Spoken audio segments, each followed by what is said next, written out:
Hello guys and welcome back. So we're going to do a quick flight, but I'm also going to explain what apps I use and what I use when I'm out and about and what I use to create these playlists that this is part of. So let's get into it. Okay, so the first app I use, it's kind of a given. I use the RC2, but I also have the Fly app on my phone.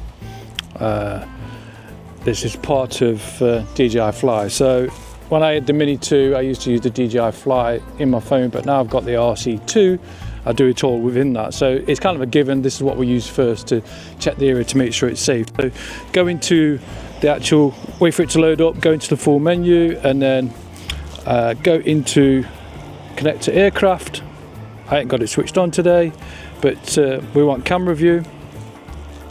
And then in there, you can now get your map at the bottom left. So you click on there, and that's a quick, is it safe to fly? So I've just done the fly around the where the houses are being built in Nottingham, and you can see it's safe to fly. You've got Sherwood that you can't fly around, but that's what I use as a basic to know where to go. I've already checked this out of this area, so that's the first app that I use. So I'll go back out of there. So I'll come back to you in a second. I'm just going to put this away and then we're going to go into the next few apps. Okay, so now I've put screen record on my phone, so if it's a bit noisy, they're building the houses that you can see just now.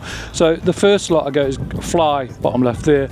Air data UAV is perfect, checking the weather and checking to see whether it's good or not to fly in that area that you want to fly in. I also have used this for a Google 3D view of your flight. Go check that video out, that's brilliant. But you can see all the data within there, but you can go and have a look at whether it's good or not to fly at certain times, and you can get the membership. I don't have a membership, but it's a good app to use. So the next one for weather is UAV forecast. I actually pay for this per year. It's only a couple of quid, but it's worth every penny, because now on here I get to see if it's good to fly today, tomorrow, for the next 48 hours. So I can kind of plan my day a little bit, and as you can see, the wind's getting up now. It's starting to not really ideal to be flying, so I'm kind of glad I've done this flight, as you can see.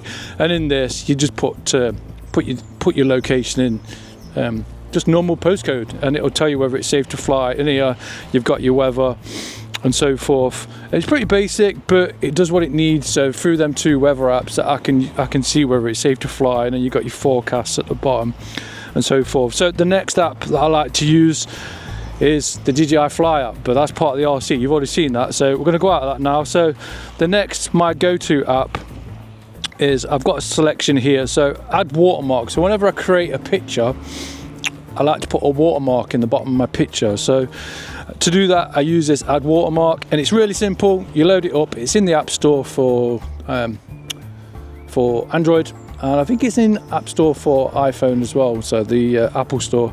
So create new watermark. You can add an image, so bottom right. You can even take it with a camera. So let's just take a picture of that. There we go. So I've took a picture of you guys, and then you can import that, do what you like with it, customize it. If you're happy with it, select the top right hand side there. You can make it bigger, smaller, do whatever you want with it. And then if you're happy with it, we can just press done,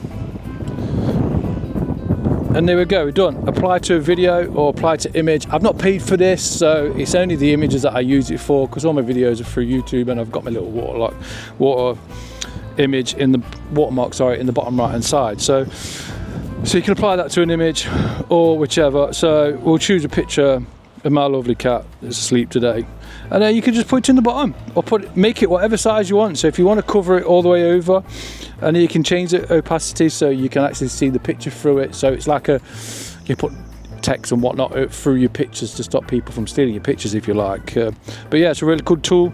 That's that for that. We're not going to save that image. And then we're going to go back to the apps. So we're going to get rid of all them, go back to the apps. And right, so now the next one is, which app am I going to use for editing my pictures to make them sharper, nicer, change the colour, black and white, whichever. And I use Snapseed. Now Snapseed is brilliant, but before we get into, I've loaded it up, but before we get into it, I'm going to download the videos pictures of what I've just done, and then we can use one of them of what they're building. So I'll be back in a second. Right, okay, so I think this is going to be a good one. So I've turned the drone on, so my Mini 4 Pro. You can do this with any of the drones of the DJI series. So you go to the Fly app, and as soon as it's loaded up, if you press on quick transfer, it's already picked up the drone already. So as soon as you press on there, connect to the drone, and you can see on there it's trying to connect to it. As soon as it's connected, we can then download the pictures straight onto the phone with no cables. Absolutely brilliant. So now we're connected, it's now going to download like a snapshot, like a mini PNG file if you like. So now we've got all them, as you can see on there. So we're going to select a few pictures that are interesting, kind of like that. So we'll download that. So that's a portrait one, and then we'll do a landscape. We'll do another portrait one actually. And then we'll go for it further down. Did it take some landscape ones? I think it did. That's the video, so we won't do that one. Yes, I did. So we'll download that one.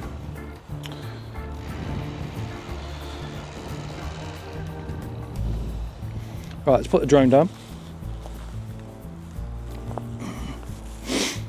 Remember not to stand on it, right? Right, so now we've got them. So now what we can do is go back into Snapseed. So now we've got them pictures, we want to make them nice. Change them whatever you want, black and white. So just add select, and now you can see it's downloaded. So we'll select the last one.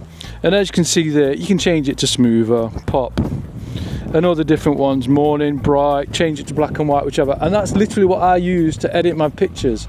And then when you've done that, just press export, and then it adds another picture to your gallery. So you don't copy over the original, it adds another one. So we're going to export that one. You can export it as whatever you want. Oh, that's forest ground, I forgot about that. You go and watch that video. That's the last DJI update before the previous one that is causing some people issues. I've done a video on that if you're going to go and have a look at that. So I've saved that, and now I want to put a watermark on there. So now what we're going to do, we're going to go back to add watermark and apply to image. So we go to edited, because that's the one we've edited, and then we want to select that one with the camera on, if you remember. So we press select, and now just add it in the corner. You can even make it bigger so people can't see, and as you can see, you can slightly see through it as well, so you can see the back of that. You can change all that as well. So that's that for that app. So that's literally what I use for the when I'm out and about, like if I'm on holiday or whatever, I haven't got my laptop, and that's what I use, just a couple of apps. Nothing, very simple. Now if I need to get a video quickly to a client or whichever, and I can't get home for whatever reason, there's another app that I use, which is Film or. So for this, I actually purchased it. It was about 36 quid, I think it was, a couple of years ago when I started droning. And this is brilliant for importing different videos and putting them together. And I'll put a couple of links to some of the videos that I created when I first started droning, and you can see what I used creating these videos. So go into the description, you'll see the different videos that I've created using that, but also what apps I've used, so the ones that I've just covered off now. So if you find this interesting, hit me up in the comments of what apps you use, or anything you can suggest that could probably make it better, because this is only what I've discovered over the years. So yeah, this is quick and easy. Hope you've enjoyed it. Been a bit different, but it's part of the playlist. The last one of this playlist is me putting it all together, all the footage of them creating these houses on this bit of land to finished product, and that's going to be done in DaVinci Resolve. So I'll see you soon. Have a nice day, and see you again.